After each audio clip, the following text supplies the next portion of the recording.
மக்கள் அனைவருக்கும் வணக்கம். தம்ப்நெயில் பார்த்த உடனே தெரிஞ்சிருப்பீங்க. ஜப்பானில் வந்து பார்த்தீங்கன்னா ஜிகான்ஸ் அப்படின்ற ஒரு இடத்துக்கு தாங்க வந்திருக்கோம். So giant under ground drainage canal system அப்படின்றது தான் அதுக்கான பேர். 2.6 பில்லியன் USD செலவு பண்ணி இந்த ஒரு கன்ஸ்ட்ரக்ஷனை வந்து பண்ணியிருக்காங்க. கிட்டத்தட்ட 13 வருஷம் எடுத்துருக்குங்க இந்த கன்ஸ்ட்ரக்ஷனை முடிக்கிறதுக்கு. ஸோ இந்த ஒரு கெனால் எப்படி டெவலப் பண்ணியிருக்காங்க, எதற்காக இதை டெவலப் பண்ணலாங்க அப்படின்ற காரணங்களை வாங்க இந்த காணொலியில் பார்த்து தெரிஞ்சுக்கலாம். நிறைய பேர் ஜப்பானுக்கு டூரிசத்துக்காக வரீங்க. ஸோ இந்த மாதிரியான இடங்களை வந்து பசங்களுக்கு கூட்டிகிட்டு வந்து எக்ஸ்ப்ளோர் பண்ணிங்க அப்படின்னா அவங்களுக்கு வந்து ஒரு புரிதல் வந்து ஏற்படும். எப்படி வந்து ஜப்பானில் இவ்வளோ பெரிய ஒரு டோக்கியோ நகரத்தை பாதுகாக்கிறதுக்காக ஒரு பெரிய இன்ஃப்ராஸ்ட்ரக்சர் ப்ராஜெக்டை வந்து இன்வெஸ்ட்மெண்ட் பண்ணியிருக்காங்க.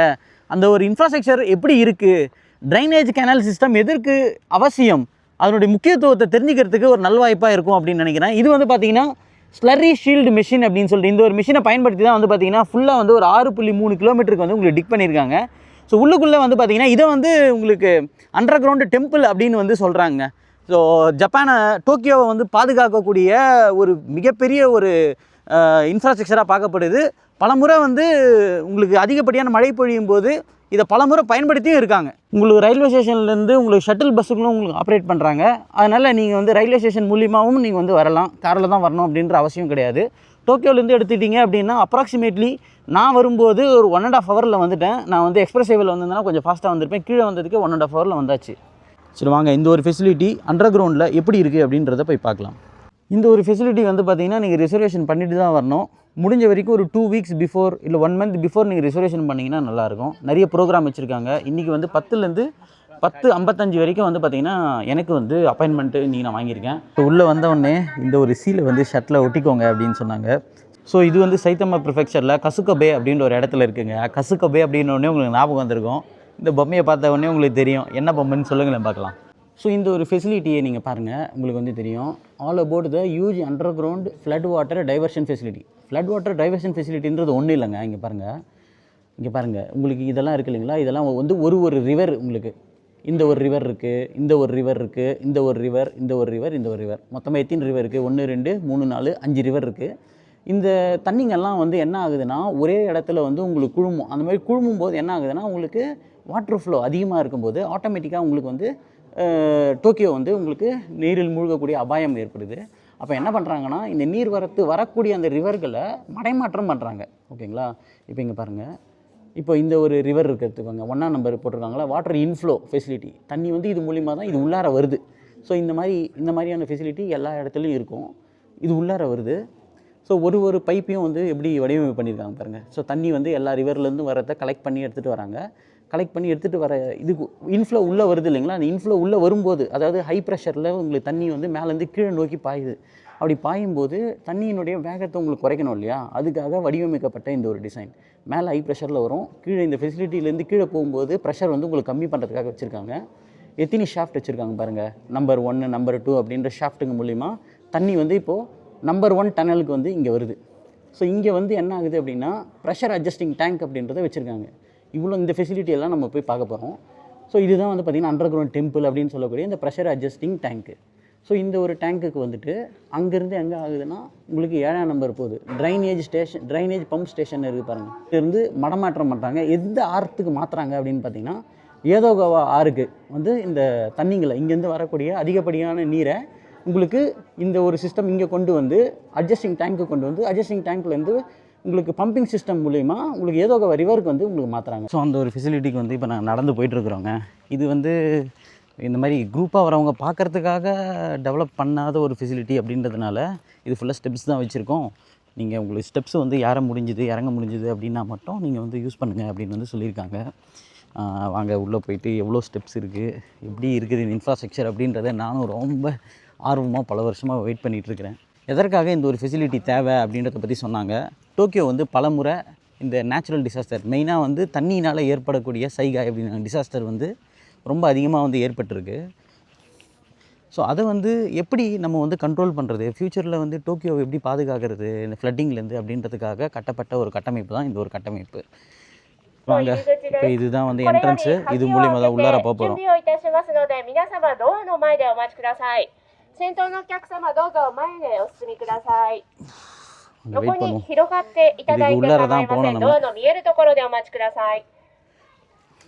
வாங்க, எனக்கு ரொம்ப ஆர்வமாக இருக்குது எப்படி இது உள்ளே இருக்க போகுது அப்படின்னு சொல்லிட்டு. இவ தான் திறக்கிறாங்க.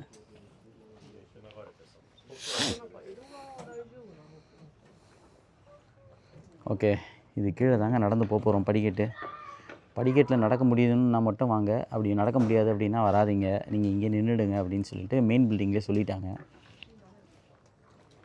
ஓ, ஸோ முதல்ல இந்த ஒரு ஃபெசிலிட்டிக்கு உள்ளார நம்ம வந்துட்டோங்க. இப்போ நம்ம எங்கே இருக்கிறோம் அப்படின்னு பார்த்திங்கன்னா, தண்ணியெல்லாம் எடுத்துக்கிட்டு இப்போ இங்கே பாருங்கள், நிறைய இந்த பைப் மூலிமா நம்மளுக்கு 6.3 கிலோமீட்டர் தண்ணி எடுத்துகிட்டு இங்கே வந்துடுது. இப்போ நம்ம இதுதான் நம்ம பார்த்துட்ருக்குறோம்.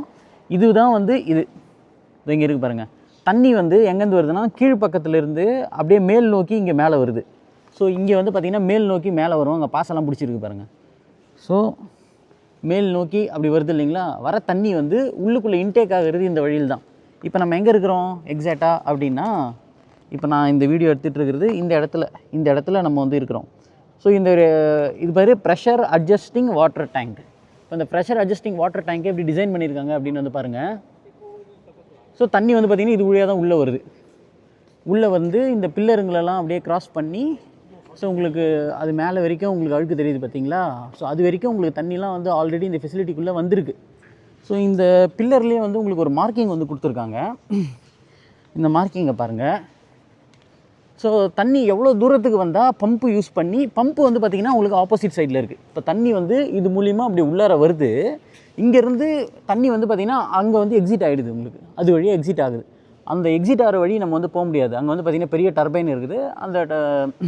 அந்த பம்புங்க பார்த்திங்கன்னா உங்களுக்கு தண்ணியை வெளியில் ஏதோவா ரிவருக்கு ஃபெசிலிட்டிக்கு அனுப்புது. இப்போ இந்த பம்பு எப்போ ஸ்டார்ட் பண்ணோம் ஸ்டாப் பண்ணோம் அப்படின்னு வச்சுருக்காங்க. நீங்கள் பாருங்கள், இப்போ இந்த ஒரு பில்லரில் உங்களுக்கு ஒரு மார்க்கிங் இருக்குது பாருங்கள். இப்போ இந்த மார்க்கிங் உங்களுக்கு பார்த்திங்கன்னா தெரியும். ஜூம் பண்ணுறேன். இப்போ இதுதான் பார்த்திங்கன்னா ஸ்டெடி ஆப்ரேஷன் வாட்டர் லெவல். அதாவது இந்த லெவலுக்குள்ளே பார்த்திங்கன்னா வாட்டர் உங்களுக்கு ஸ்டெடி ஆப்ரேஷன் லெவல்னு இருக்குது. அதுக்கு மேலே போனால் என்ன அப்படின்றது நம்மளுக்கு கிளியராக தெரியல. மேக்ஸிமம் பார்த்திங்கன்னா அந்த லெவலில் தான் நீங்கள் இந்த ஃபெசிலிட்டி நீங்கள் பார்த்திங்கன்னா தெரியும். தண்ணி அந்த லெவலுக்கு தான் இருந்திருக்கு. அதுக்கு மேலே போகல அப்படின்றத உங்களால் பார்க்க முடியும். ஸோ இது அந்த லெவலு. இப்போது இங்கே பார்த்திங்கன்னா கீழே பம்பு ஸ்டாப் வாட்டர் லெவல் அப்படின்னு போட்டிருக்காங்க பாருங்கள். இதுக்கு இந்த மார்க்கிங்க்கு கீழே தண்ணி இருக்கும்போது உங்களுக்கு என்ன சொல்கிறாங்கன்னா, இங்கே இருக்கிற தண்ணி திருப்பி ஆற்றுக்கே திருப்பி அனுப்புறதுக்கான பம்பு வேறு ஒரு இடத்துல இருக்கான். ஸோ பம்பு 2 பம்பு வச்சுருக்காங்க. ஒரு பம்பு இந்த தண்ணி இந்த லெவலுக்கு மேலே இருக்கும்போது இதை பம்ப் பண்ணி ஏதோகவாக்கு மாற்றுறது. இன்னொரு பம்பு பார்த்திங்கன்னா, இப்போ இந்த லெவலுக்கு கீழே தண்ணி இருக்குது அப்படின்னு, உள்ளே வந்த தண்ணி இது கீழே வந்துருச்சு அப்படின்னா இந்த தண்ணியை ஆற்றுக்கே மாற்றி அனுப்பக்கூடிய பம்பு இருக்குது அப்படின்னு சொல்கிறாங்க. ஸோ இப்போ இதனுடைய சைஸ் நம்ம எடுத்துக்கிட்டோம் அப்படின்னு பார்த்திங்கன்னா, இப்போ உங்களுக்கு இது உங்களுக்கு ஹைட்டில் 18 மீட்ரு ஹைட்டில் எடுத்துக்கிட்டிங்க அப்படின்னா, இந்த பேஸில் இருந்து 18 மீட்ரு உங்களுக்கு ஹைட்டு. லென்த்து அதாவது இங்கேருந்து அது வரைக்கும் இங்கே பார்த்திங்களா, இங்கேருந்து தண்ணி இப்படி உள்ளே வருது இல்லைங்களா, அது வரைக்கும் உங்களுக்கு 177 மீட்ரு. ஸோ இதோட விட்த்து எடுத்துட்டிங்க அப்படின்னா, விட்த்துனா அது இந்த விட்த்து 78 மீட்ரு. இங்கேருந்து இது வரைக்கும் 78 மீட்ரு நம்மளுக்கு இந்த விட்த்து இருக்குது. சரி வாங்க போகலாம். ஸோ இங்கே பார்த்திங்கன்னா இந்த ஃபெசிலிட்டியில் சுவாரஸ்யமான நிறைய விஷயங்கள் சொன்னாங்க. இப்போ ஒரு முறை தண்ணி உள்ளார வருதுன்னு வச்சுக்கலாமே. இந்த தண்ணி வரும்போது உங்களுக்கு தண்ணி மட்டும் வராது, அதோட சேர்ந்து உங்களுக்கு டஸ்ட்டு அந்த செடிமெண்ட்டு கொண்டு வரும் இல்லைங்களா. இப்போ அந்த செடிமெண்ட்டை எப்படி வாடுறதுக்கு கொள்றதுக்கு அப்படின்றதுக்கு எப்படி பிளான் பண்ணியிருக்காங்க பாருங்கள். இங்கே பாருங்கள், இந்த ஃபெசிலிட்டிக்கு மேலே இந்த இடத்துல ஒரு ஓப்பனிங் தெரியுது இல்லைங்களா. இங்கே புல்டோசர் இருக்கும். புல்டோசரை கொண்டு இது வழியாக தான் இறக்குவாங்களாம். மேலேருந்து கீழே இறக்கி இங்கேருந்து மண்ணுங்களை வாரி அந்த புல்டோசரோடு சேர்த்து அப்படியே பார்த்திங்கன்னா மேலே லிஃப்ட் பண்ணுறதுக்காக ஃபெசிலிட்டி பிளான் பண்ணியிருக்கிறாங்க. அது மட்டும் கிடையாதுங்க, அந்த புல்டோசர் இங்கே வேலை செய்யும்போது இங்கே பாருங்கள், இதை தாண்டி இது உள்ளார போய் விழுந்துடக்கூடாது. ஜஸ்ட் இன் கேஸ் எப்படி யோசிச்சிருக்காங்க பாருங்களேன். இதுக்கு உள்ளார போய் விழுந்துடக்கூடாது இல்லை. அப்போ என்ன பண்ணியிருக்காங்கன்னா, இதுதான் லிமிட்டு. இந்த புல்டோசரை போக விடாமல் தடுக்கிறதுக்கு பார்த்திங்கன்னா இந்த ஒரு பேரியர் செட் பண்ணியிருக்கிறாங்க ஃபுல்லாக. சின்ன சின்ன விஷயங்களை ப்ரிவென்டிவ் மெஷர் பாருங்கள். ஒரு புல்டோசரு யாரும் வேணும்னே எடுத்துகிட்டு போய் போட்டுற போகிறது கிடையாது, பட் விழுந்துட போகிறது கிடையாது அது உள்ளார போயிட்டு. பட் ஆனால் அதையும் தடுக்கணும் அப்படின்றதுக்கு ப்ரிவென்டிவ் மெஷர் பண்ணியிருக்காங்க பாருங்கள். ஸோ இங்கே பார்த்தீங்கன்னா இப்போ இது வழியாக தான் தண்ணி கீழே பைப்பு இது கீழே பைப் இருக்குது. அந்த பைப் மூலியமாக தான் நம்மளுக்கு தண்ணி மேலே ஏறுது. ஓகேங்களா, ஏறுற தண்ணி இப்படி உள்ளுக்குள்ளே நம்மளுக்கு இப்படி வருது பாருங்கள் எப்படி டிசைன் பண்ணியிருக்காங்கன்னு. ஸோ அந்த டயாமீட்டர்லேருந்து இப்படி தண்ணி உள்ளே வரும்போது இருக்கிற எப்படி டிசைன் பண்ணியிருக்காங்க. இங்கேருந்து இப்படி டேப்பராக போயிருக்குது, இங்கேருந்து இப்படி டேப்பராக போயிருக்குது. அங்கேருந்து அப்படியே உள்ளுக்குள்ளே வந்து தண்ணி அப்படியே உள்ளே வருது. ஓகேங்களா? ஸோ உள்ளே வரக்கூடிய தண்ணி பில்லர் பாருங்கள், ஒரு பில்லரும் எப்படி இருக்குன்னு. நல்ல ஜைஜாண்டிக் பில்லருங்க, வாய்ப்பே இல்லை. ஸோ சுவாரஸ்யமாக இருக்குங்க. இவ்வளோ பெரிய ஒரு ஃபெசிலிட்டி மக்களை பாதுகாக்கிறதுக்காக. டோக்கியோ வந்து இப்போ உதாரணத்துக்கு சொல்கிறேன், ஏதோ ஒரு பேரிடரில் வந்து டோக்கியோ வெள்ளத்தில் அடிச்சிட்டு போகுதுன்னு வச்சுக்கலாமே, இத்தனை லட்சம் நஷ்டம், எத்தனை லட்சம் கோடி நஷ்டம் யோசிச்சு பாருங்கள். டோக்கியோவில் நீங்கள் எடுத்துக்கிட்டிங்கன்னா அண்டர் கிரவுண்ட்லேயும் நிறைய உங்களுக்கு இருக்குது. கீழே வந்து 4 ஃப்ளோர் 5 ஃப்ளோர் இருக்குது உங்களுக்கு. ஸோ அப்படி இருக்கக்கூடிய டோக்கியோவில் மக்கள் எவ்வளோ டென்சிட்டி பாப்புலேஷனில் வாழ்ந்துட்டுருக்குறாங்க. அவங்களுக்கு இவ்வளோ பெரிய ஒரு ஃபெசிலிட்டி இல்லை அப்படின்னா என்ன ஆகும்னா, தண்ணி வந்துச்சு அப்படின்னா இதனால் ஏற்படக்கூடிய பாதிப்பு, பொருளாதார இழப்பு வந்து ரொம்ப பெருசு. ஸோ இங்கே பாருங்கள், இதுக்கு மேலே வந்து போகக்கூடாது அப்படின்னு போட்டிருக்கிறாங்க. அதனால் நம்மளால் போக முடியாது. இதுக்கு மேலே தண்ணி வந்து பார்த்திங்கன்னா டிஸ்சார்ஜ் வந்து, ஸோ அந்த இடத்துல இங்கே பார்த்தீங்கன்னா தெரியும், அந்த இடத்துல போய்ட்டு உங்களுக்கு டிஸ்சார்ஜ் வந்து ஆகிடும். இப்போ நம்ம இங்கே உள்ளே இருக்கவே லைட் வந்து போட்டு வச்சுருக்குறாங்க ஃபுல்லாக. இப்போ 10 நிமிஷம் தான் வந்து இங்கே டைம் கொடுக்குறாங்க நம்மளை வந்து ஃபுல்லாக சுற்றி பார்க்குறதுக்கு. நான் போனது வந்து பார்த்திங்கன்னா லைட் அப் ஷோ ஈவெண்ட்டுக்காக போயிருந்தேன். அதனால் இந்த மாதிரியான லைட் அப் வந்து அந்த ஃபெசிலிட்டிக்குள்ளே மொத்த லைட்டிங்லாம் ஆஃப் பண்ணிவிட்டு இந்த மாதிரி போட்டிருந்தாங்க. பார்க்குறதுக்கு வந்து பார்த்திங்கன்னா ரொம்ப அழகாக இருந்தது. ஒரு 8-9 நிமிஷம் கிட்ட இது வந்து ப்ளே ஆச்சு. இதோட மியூசிக்கும் போட்டிருப்பேன். போட்டால் நம்மளுக்கு வந்து காப்பி ரைட் கொடுத்துருவாங்க. அதனால் உங்களுக்கு லைட் மட்டும் எப்படி அந்த டனலுக்குள்ளே பாஸ் ஆகுது பார்க்குறதுக்கு எவ்வளோ இன்ட்ரெஸ்டிங்காக இருக்குது பாருங்கள். உங்களுக்கு கீழேருந்து காட்டினேன் இல்லைங்களா, புல்டோசர் இறங்கக்கூடிய இடம்னு சொல்லிட்டு. இதுதான் இந்த ஒரு இடத்துல இருந்து தான் வந்து பார்த்திங்கன்னா புல்டோசரை இந்த சேனலுக்குள்ளே இறக்குறது ஏற்றுறது எல்லாமே. ஸோ 4 பெரிய பம்பு வந்து இங்கே பயன்படுத்துகிறாங்க. ஒரு பம்போட கெப்பாசிட்டி எடுத்துக்கிட்டிங்க அப்படின்னா 14,000 மாஸ் பவருங்களாம். அதாவது ஏர்க்ராஃப்ட்டுக்கு பயன்படுத்தக்கூடிய பம்ப் இருக்குது இல்லைங்களா, அதை தான் வந்து இதுக்கு பயன்படுத்தியிருக்காங்க. ஜப்பான்லேயே இதுதான் லார்ஜஸ்ட்டு கெப்பாசிட்டி இருக்கக்கூடிய பம்பு அப்படின்னு சொல்கிறாங்க. ஒரு பம்ப் வந்து பார்த்திங்கன்னா 50 கியூபிக் மீட்ரு தண்ணியை வந்து ஒரு செகண்டுக்கு வந்து வெளியேற்றுது. அப்போது 200 கியூபிக் மீட்ரு உங்களுக்கு வந்து 4 பம்பு வந்து பயன்படுத்துகிறாங்க. ஸோ இப்போ உதாரணத்துக்கு எடுத்துக்கிட்டிங்கன்னா 25 மீட்டர் லாங் ஸ்விம்மிங் பூல் இருக்குது அப்படின்னா அதை வந்து ஒரு செகண்டில் உங்களுக்கு அந்த மொத்த தண்ணியும் உறிஞ்சி வெளில கிடச்சிடும். அந்தளவுக்கு கெப்பாசிட்டி இருக்கக்கூடிய பம்பு தான் இங்கே வந்து பயன்படுத்துகிறாங்க. இந்த ஒரு காணொலி ஒரு பயனுள்ள ஒரு காணொலியாக இருந்திருக்கும் அப்படின்னு நினைக்கிறேன். டோக்கியோவை பாதுகாக்கக்கூடிய இந்த ஒரு டெம்பிள் எப்படி இருக்குது அப்படின்ற உங்களோட கருத்துக்களை தவறாமல் கருத்துரை பகுதியில் பதிவு பண்ணுங்கள். அடுத்து வேறு என்ன ஒரு ஃபெசிலிட்டி போயிட்டு நம்ம வந்து இதே மாதிரி ஒரு காணொலி எடுக்கலாம் அப்படின்றத கருத்துரை பகுதியில் பதிவு பண்ணிங்கன்னா எனக்கு நேரம் இருக்கும்போது அந்த ஒரு ஃபெசிலிட்டியில் போய்ட்டு நம்ம எக்ஸ்ப்ளோர் பண்ணி பார்ப்போம்.